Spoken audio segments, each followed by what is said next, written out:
Okay, you guys, how are you doing? I am going to try very, very quickly to give you a quick. This was the easiest way that I could kind of like try to explain to Jacqueline how to actually build a unit study.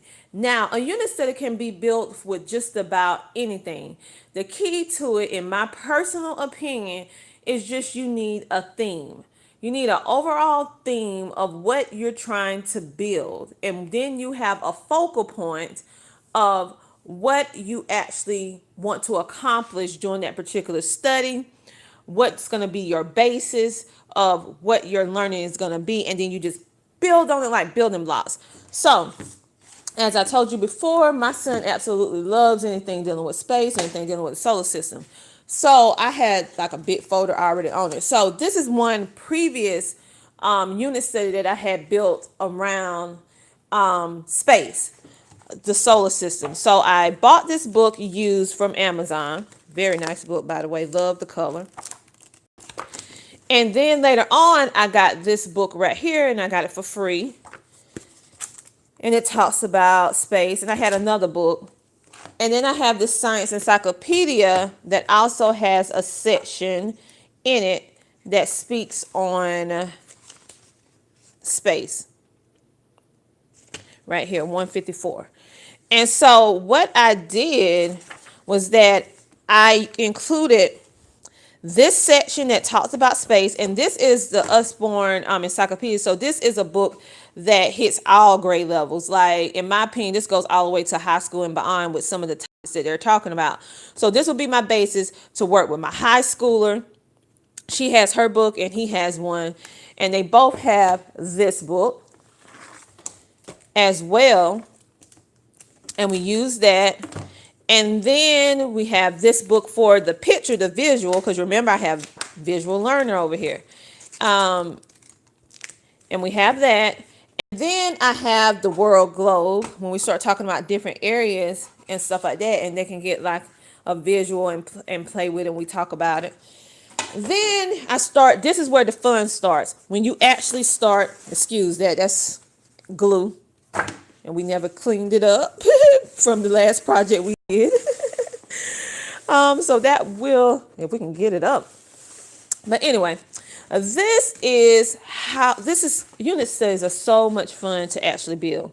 So I had some flashcards that dealt with science. So I separate the ones that was talking about the topics in which I was discussing, anything dealing with space. And I have some other flashcards. And I actually had a Tinker crate, you know, those little subscription boxes that talked about the constellations. And I had my son actually do that, and my daughter. At Dollar Tree, they had this amazing little find where it talks about the different planets. And you see, as you turn it, it talks about different ones for $1.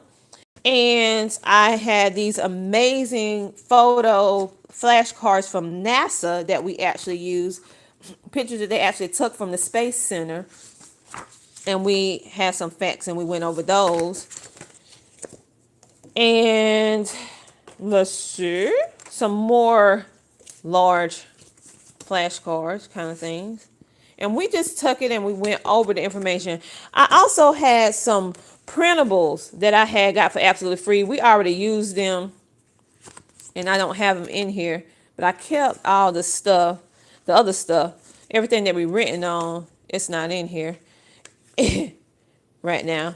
And so we talked about the spacesuit. We went to the museum and they saw a real spacesuit. And these are some posters that we had when we were discussing the various planets. So as you can see, you can just build. Whatever you have in your home. You don't have to really go all out and about, not unless you're searching online and you're getting it for free or discounted price. But this is what I did over the years, and I added different stuff from different workbooks. This is just duplicates of what we already did. This was actually a free printable that I had. This came from one of those curriculum workbooks, but we decided to go another route. We found another amazing freebie that was like lab books. It was notebooking. It was whole lot of different stuff. It was probably about 80 something pages per child. And so we worked on that for a period of time.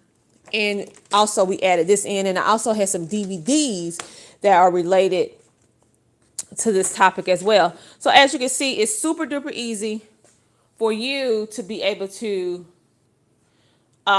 build around what you already have and make a topic fun and exciting. And so when I notice when it started getting a little dry with the reading, I start pulling out flashcards, playing like games with them. We also have a puzzle that we stopped and we did a puzzle. And then after that, we switched and we did some writing. Then we switched from that and then we did documentaries. It was like a blend. And my daughter's stuff will be a little bit more detailed than my son's stuff because she's in high school. Her stuff will be a little bit more detailed. We're still doing the same topic, but my son is really, really advancing in reference to science, dealing with this particular topic, anything dealing with Earth. He's very, very advanced in it. So he does the same level of work with her on this topic. And so it was like a little bit of both. We talked about the same topics.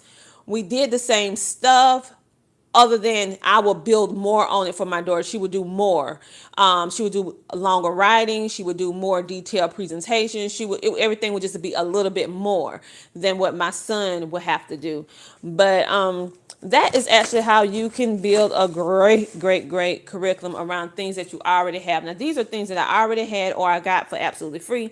So as you can see, whatever you have, whatever topic or thing that you have on your mind, just start building upon that and have you a focal point or a foundation book or reference or whatever. And then you start pulling that stuff all together and then you just teach it the way that you feel that will help your children the most.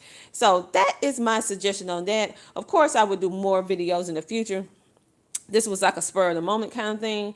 So as time permits, I will sit down and actually show you a little bit more detail on it, because this is something I already did in the past, but I just kept some of it because, like I said, my son absolutely loves space. So it's really a therapeutic for him and he's very relaxed.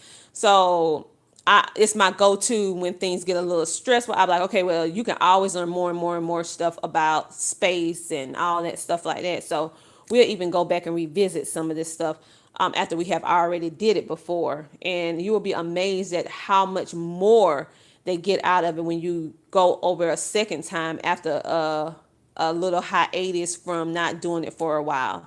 And then you go revisit it. You'll notice you get through the information better. You'll get more deep conversation. It's just a whole nother different experience.